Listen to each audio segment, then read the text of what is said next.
How to see archive stories on Facebook. Hi everyone, welcome back to the channel. This is Rose and I'll guide you on how to see archive stories on Facebook. Watch the video till the end and without further ado, let's begin.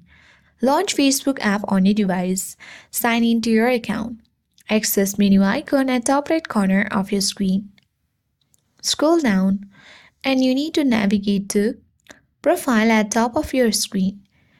Now simply tap three dots at bottom right corner and from this profile settings section tap on Archive.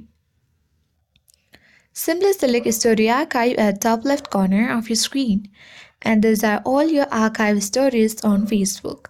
So in this way you can easily view story archives. I hope this guide was helpful. If it was, then do like, share, comment and don't forget to subscribe. Thank you for watching and I'll see you in the next video.